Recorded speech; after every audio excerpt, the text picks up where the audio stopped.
Hey, Mike Gillette here. A couple of days ago, I posted an essay that was really a rebuttal uh, to a very prevalent motivational quote. It's that quote that comes from Robert Schuller, and it's, "What would you what would you attempt if you knew that you could not fail?" And I've always hated that quote.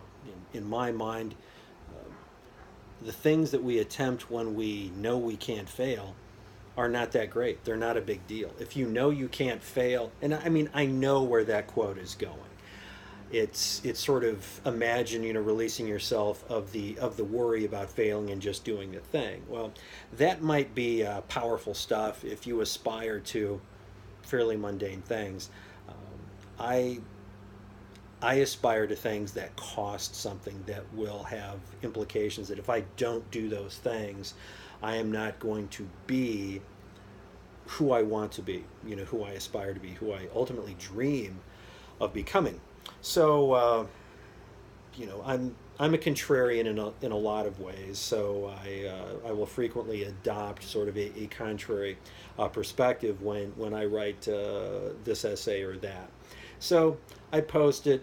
People comment, and the people who comment are like, "Yeah, right on, Mike," or "I agree." Well, of course they agree. They follow me on social media.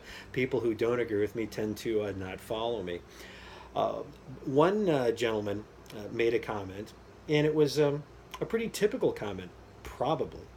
And he wrote, "I've always wanted to fly helicopters, but expensive, but takes a lot of time." And then he sort of like tried to add a little joke at the end, because I'm talking about failing and failure in that essay, and he said, "You're only allowed one failure," which I assume is a reference to, you get one crash. You're probably not going to walk away from a helicopter crash. Um, so so there it is. I want to do this thing. I think it's probably amazing, but it's expensive. Absolutely true. Learning to fly helicopters is extraordinarily expensive, infinitely more expensive than learning how to fly fixed wing, and it takes longer because it's harder to do. Uh, so yeah, it's expensive, and the time thing, yeah, that's absolutely accurate, 100%. And then, is it dangerous? Yeah, I mean, nobody wants to crash in a helicopter. That's a bad thing. Now, my guess is that this guy doesn't know me, really, or maybe he's new to following me, and as such, he probably doesn't know my story, because I have a connection to the world of helicopters, and it is in the, the form of my relationship with my wife, who is currently a full-time EMS pilot. She flies for the largest provider of helicopter services to hospitals across the United States. And so people who follow me know that I will post pictures of my wife, you know, in her aircraft, around her aircraft. I will talk about the fact that she flies, and I do that because I'm very proud of my wife. And the the thing about that is, when I make those comments, for me, if I really think about it, they seem sort of incomplete, because there is a story that goes along with that, and it's an important story. We've shared it, or my wife has shared it, particularly with other women, and some of whom like practically start crying when they hear it, because it's inspiring. It has many ups and downs. It has all of the ingredients of a good story, and I'm not going to try to reconstitute that in this video, but instead I'm really more interested in the viewpoint of typical people, and the viewpoint of people who don't live typically. I'll say that myself, my amazing wife, are sort of in that non-typical category. So, well, let's take this example of helicopters. Okay, yeah, time intensive, financially intensive, uh, potentially fatal, because you can't get around that. Um, and yet it's compelling. A lot of people particularly, my wife runs into people. She's got the helicopter license plate. She's got stickers on the cars. Everybody's always asking about helicopters when my wife is around. It's just interesting. So she finds out a lot of people have said, hey, I've always wanted to do that, or I've always thought that would be so amazing to do. So it's one of those things that just seems inherently cool. And so what is it that keeps most people then, who say that they think it's inherently cool, say that they would like to actually even do it, but they never do? And then there are those people like my wife who do that. Now, to be clear, my wife didn't have a logical track to that. She wasn't in the military. She didn't have the military pay for her training. She didn't accrue a whole bunch of hours while in the military and then jump into a great paying pilot job, that's the recommended way to do it if you can do it that way. Instead, my wife was having an entirely different life, an entirely normal life. Well, in as much as being married to Mike Gillette can be normal, but she was the normal one in the family. She was super mom. She was the mom of our 4 children, and had been hard at work being the best possible mom that anyone could hope for, and had sort of oriented her life to accommodate that particular mission. So she had a home-based business, which allowed her to be completely in charge of her own work schedule, so that she could volunteer at school, volunteer. I'm accompanied by our ironically named China Greyhound. This is Braun. He's going to go back to sleep now, I'm sure. He's heard me talk before. So my wife was volunteering at school. She was volunteering at church. She was taking the kids to all of their activities. She even had a few activities of her own because she's multifaceted like that. But it was still sort of a extreme example of a fairly typical mom, or at least what a lot of moms aspire to be, just as ultra involved as they possibly can be. So one day while driving the kids to school, at this point we're living in Las Vegas, she's got the radio on, and a commercial comes on the radio, and she hears the words, "You can be a helicopter pilot." Now most people hear that and they're like, yeah, okay. But for some reason that landed. She listened to that commercial. She called me at my office. At that point I was a faculty member at the University of Nevada, Las Vegas, for the Institute for Security Studies, doing all kinds of homeland security stuff. And she said, I know what I want to do with my life. Well, that's a great way to get someone's attention. So I said, yes. And she said, I want to fly helicopters. I said, that's cool. You know that you've never actually flown it on a helicopter. You've never been on a helicopter before, right? I had at least, had flown in them and jumped out of them in the Army and so forth.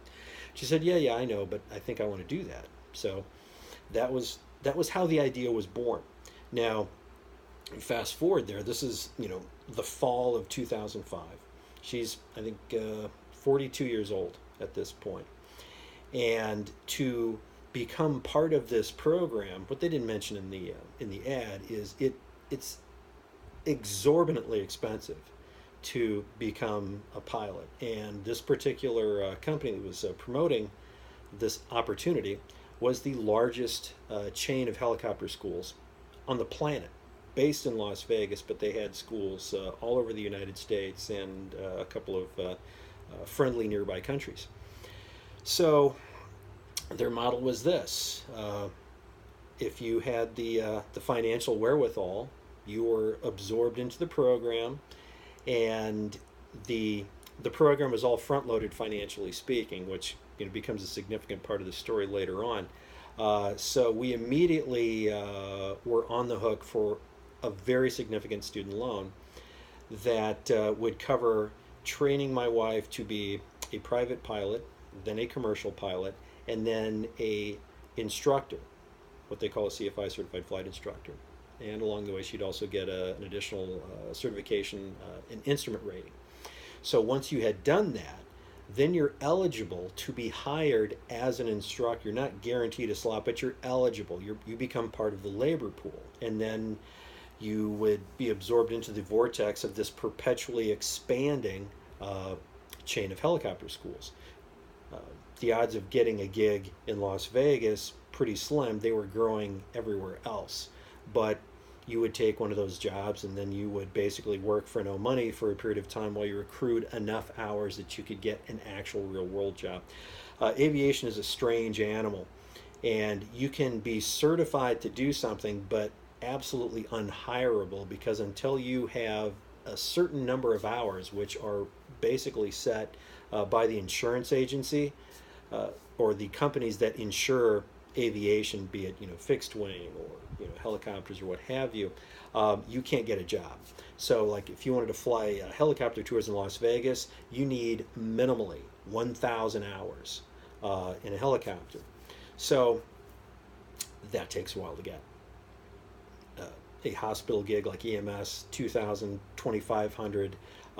Some larger, more specialized aircraft, 3,000 plus.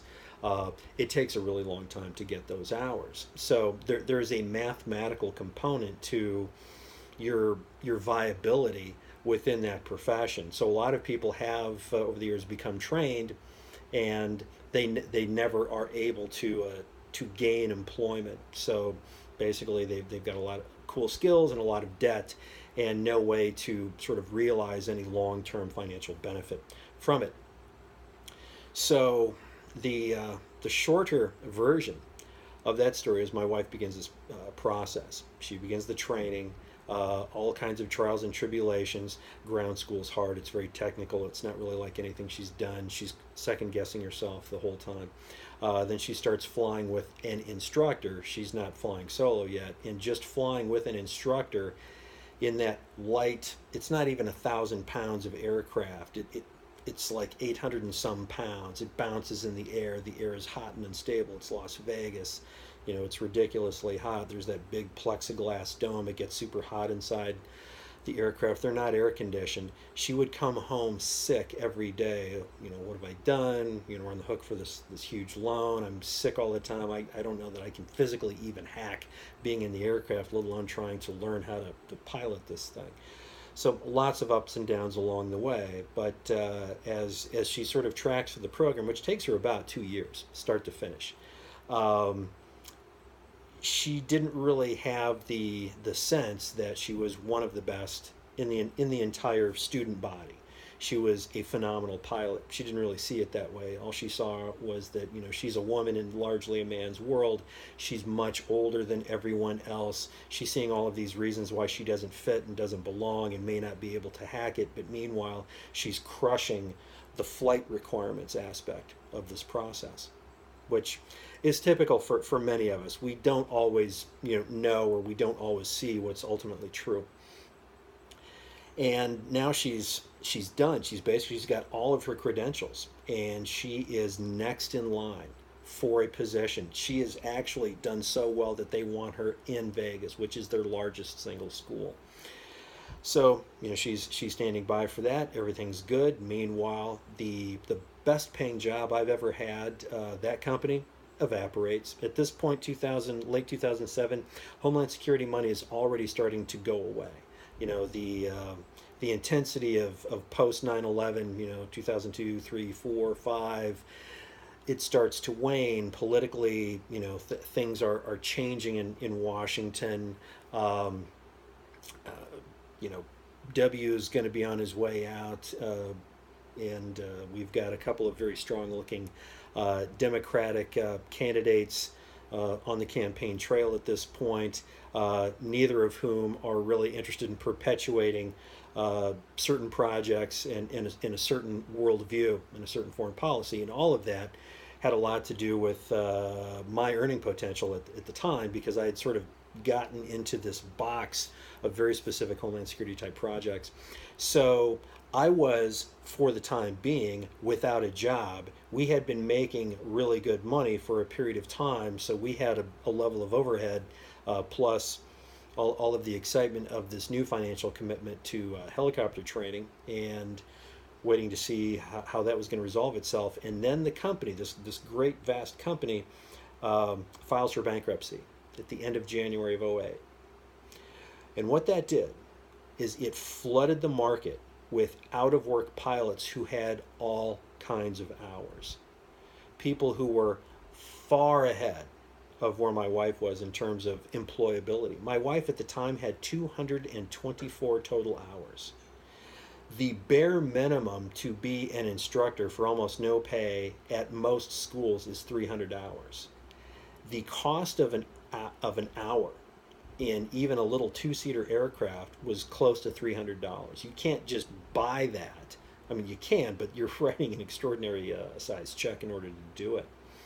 So that really began the second phase, which had multiple chapters, of this story.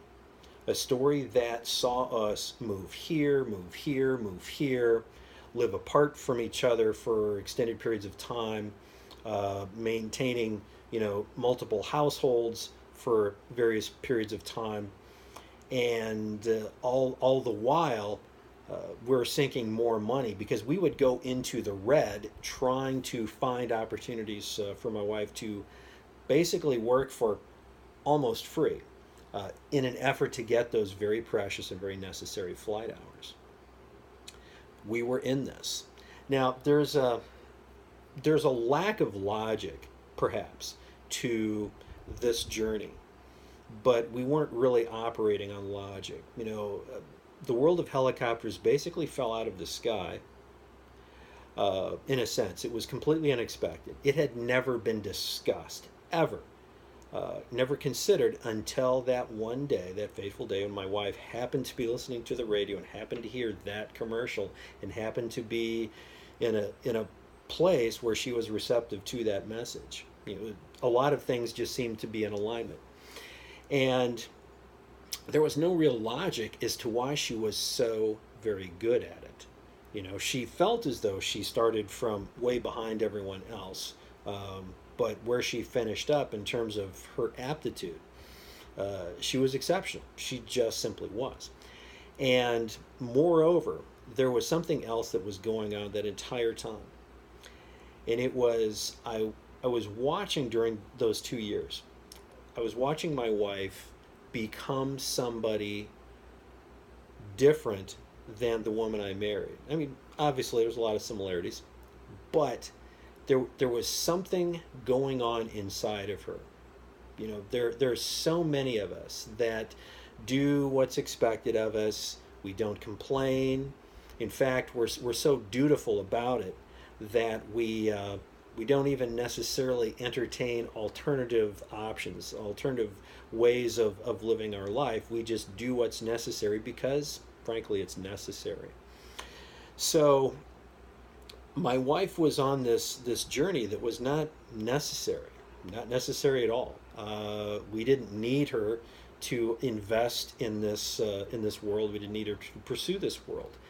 It would have been easier in all kinds of different ways for her never to have gotten the idea, never to heard that commercial, never to undertake the financial commitment in pursuit of this. But in the pursuit of this, my wife was becoming somebody just a richer version of herself. And as we sort of experienced the collapse of that industry, which not coincidentally happened almost in tandem with the collapse of the economy, which also shut down existing helicopter businesses that weren't connected to that original chain of schools. It was just, a lot of companies fell on hard times during the 07, 08, 09 economic, choose your adjective, whatever that was. It wasn't good. So all through that, there were any number of moments where it seemed like, we should probably just park this. I mean, logically speaking, that would be the answer. But I didn't want to be married to my wife if my wife had to give that up. There would be something so fundamental, so essential that she had sort of installed within herself as a result of this experience that if that were taken away, I don't think it just would have been horrible. And the the hole that that would have left would not have been able to be filled by anything else. It was something that she did on her own. You know, she found it, she fought with it on her terms, she won it on her terms, and the idea of letting that go, unacceptable. So we continued on that ride, that very, roller coaster esque ride that only started to resolve itself very, very recently, to the point where now my wife isn't a temporary employee. She isn't an indentured servant at any number of flight schools where she was working around the clock for almost nothing. There was a period in time when she was working in Las Vegas, and she was at the school at 7 a.m. So she left the apartment much earlier than that, and she worked until about 10 p.m. every night. She would sleep on a Coleman camp mat that I got her at a sporting goods store that she put under a desk. It was, and she did that for months, and she didn't even realize that that was out of line, or that was sort of atypical. She was flying, so she was happy, even though it was costing us. We were always going into the red, throughout that entire process, all of those years where she would work here, where she would work here, or another place entirely. While all the while we're trying to figure out, okay, how does this ultimately lead to what you might consider a normal job, or an actual real world job, and a sort of a mathematical rationale for seeing this through. Well, we're at that place now. And of course, now that we're at that place, we have the luxury of being able to look back and say, oh yeah, absolutely, everything just sort of sequentially flowed one step into the next. It was anything but that at the time. It was just all of these distinctly disparate experiences, disappointments, frustrations, wondering where the next opportunity was going to come from, because again, she was competing with all kinds of people who had become suddenly out of work, going all the way back to very early 2008. The industry has never really sort of recovered from that. There are all kinds of people who just left the profession entirely. They're driving trucks, they're doing who knows what now. They're not doing this. Somehow, by virtue of sheer persistence and will, my wife is living the life that she would want more so than anything else. And there's a lesson in that, and I think there's a lesson if we circle all the way back after that excruciatingly detailed account of how we got from there to there. And we go back and we consider the gentleman who made a comment on my original social media post when he said, I've always wanted to fly helicopters. Time intensive, it's expensive, it's dangerous. Yeah, it's all of those. But anything meaningful, anything of significance is going to have all of those reasons. There's always going to be reasons not to do that thing that you dream of doing. And you get to be one of two types of people in this world. You get to be that guy, who says, the lofty, grandiose thing. Oh yeah, I've always wanted to do this or that. Well, lots of people talk about lots of things. Lots of people dream about doing lots of things. Fewer are the people who actually do them. To see them through, to the very end. My wife has now become one of those people who basically saw the thing far away in the distance, did everything necessary, and a lot more things that we had no idea would actually be necessary to get to that point.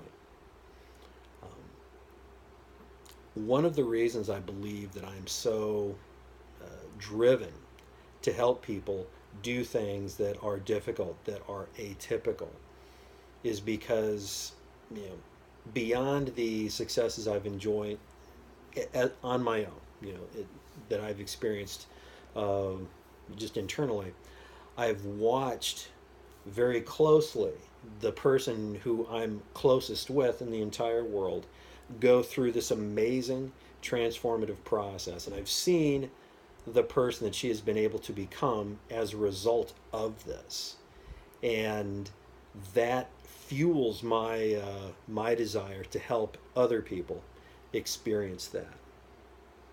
There's two kinds of people: the people who dream of doing things, and the people who do the things they dream of doing.